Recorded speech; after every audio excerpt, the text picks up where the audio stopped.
ಎಲ್ಲರಿಗೂ ನಮಸ್ಕಾರ. ಇತ್ತೀಚಿನ ದಿನಗಳಲ್ಲಿ ನಗರದಲ್ಲಿ ವಾಯುಮಾಲಿನ್ಯ ತುಂಬಾ ಜಾಸ್ತಿ ಆಗಿರುವುದರಿಂದ ವಾಹನಗಳ ಹೆಚ್ಚಳ, ನಿರ್ಮಾಣ ಕಾಮಗಾರಿ, ಕಟ್ಟಡ ನಿರ್ಮಾಣಗಳು ಜಾಸ್ತಿ ಆಗಿರುವುದರಿಂದ ಉತ್ತಮ ವಾತಾವರಣ ತುಂಬಾ ಕುಸಿತಿದೆ. ಜನರಿಗೆ ಬದುಕಲು ಆರೋಗ್ಯವಂತವಾಗಿರಲು ಕಷ್ಟವಾಗ್ತಿದೆ. ಈ ಎಲ್ಲ ಪರಿಸ್ಥಿತಿಯನ್ನ ಗಂಭೀರವಾಗಿ ಪರಿಗಣಿಸಿ ಬಿಬಿಎಂಪಿ ಅವರು ವಾಯುಮಾಲಿನ್ಯ ನಿಯಂತ್ರಣ ಕ್ರಮಗಳನ್ನ ಕೈಗೊಳ್ತಿದ್ದಾರೆ. ಈ ಎಲ್ಲ ವಿಷಯಗಳು ಜನರಿಗೆ ಎಷ್ಟು ಅರಿವಾಗಿದೆ, ಬಿಬಿಎಂಪಿ ತಗೊಂಡಿರುವಂತಹ ಕ್ರಮಗಳು ಎಷ್ಟು ಜನರಿಗೆ ಅರಿವಾಗಿದೆ, ಎಷ್ಟು ತಿಳ್ಕೊಂಡಿದ್ದಾರೆ ಅಂತ ಜನರ ಹತ್ರ ಕೇಳೋಣ. ಬನ್ನಿ ಹೋಗುವ. ನಮಸ್ತೆ. ನಮಸ್ತೆ. ಬಿಬಿಎಂಪಿ ಅವರು ವಾಯುಮಾಲಿನ್ಯ ನಿಯಂತ್ರಣ ಕ್ರಮಗಳನ್ನೆಲ್ಲ ಕೈಗೊಂಡಿದ್ದಾರೆ. ಅದರ ಬಗ್ಗೆ ಏನೆಲ್ಲ ಗೊತ್ತಿದೆ, ಅರಿವಿದೆ ಸರ್ ನಿಮಗೆ? ನಮ್ಮ ಹತ್ತಿರ ಬಿಲ್ಡಿಂಗ್ ಆಗ್ತಾ ಇದೆ, ಅಲ್ಲಿಗೆ ಅಧಿಕಾರಿಗಳೆಲ್ಲ ಬಂದಿದ್ದಾರೆ.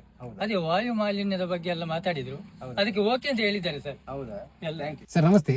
ನಾನು ಕ್ವಶನ್ ಕೇಳ್ತೀನಿ. ಈ ನಗರದಲ್ಲಿ ಸ್ವಚ್ಛ ಗಾಳಿ ಪಡೆಯಲು ಏನ್ ಬದಲಾವಣೆ ತರಲಿಕ್ಕೆ ನೀವು ಅಭಿಪ್ರಾಯ ಕೊಡ್ತೀರಾ?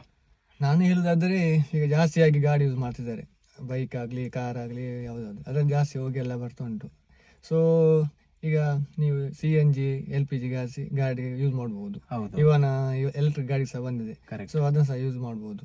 ಆದಷ್ಟು ನಾವು ಒಂದು PUC ಸರ್ಟಿಫಿಕೇಟ್ ಅಪ್ಡೇಟ್ ಮಾಡಬೇಕು, ಕಂಟ್ರೋಲ್ ಮಾಡ್ಬೋದು ನನ್ನ ಅಭಿಪ್ರಾಯ. Okay, thank you sir. Thank you sir ನಮಸ್ತೆ. ಇವಾಗ ನಿಮ್ಮ ನಗರದ ವಾಯುಮಾಲಿನ್ಯದ ಪರಿಸ್ಥಿತಿ ಹೇಗಿದೆ ಸರ್? ಈಗ ಅಂದ್ರೆ ಮುಂಚಿನ ಕಾಲದಲ್ಲಿ ಒಂದೊಂದು ವೆಹಿಕಲ್ ಇತ್ತು, ಈಗ ಒಂದೊಂದು ಮನೆಯಲ್ಲಿ 4-5 ವೆಹಿಕಲ್ ಇದೆ. ಅದು ಕಾರಣ ಹೇಳ್ಬೋದು.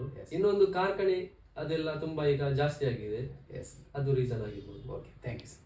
ಬೆಂಗಳೂರಿನ ಜನರಲ್ಲಿ ವಾಯುಮಾಲಿನ್ಯದ ಬಗ್ಗೆ ಕೇಳಿದಾಗ ಎಲ್ಲರ ಬಾಯಲ್ಲಿ ಬಂದಿರುವಂತಹ ಒಂದೇ ಉತ್ತರ ಏನಪ್ಪಾ ಅಂದ್ರೆ, ಬಿಬಿಎಂಪಿ ಅವರು ಕೈಗೊಂಡಿರುವಂತಹ ಕ್ರಮ ಎಲ್ಲ ಜನರಿಗೆ ಅರಿವಾಗಿದೆ.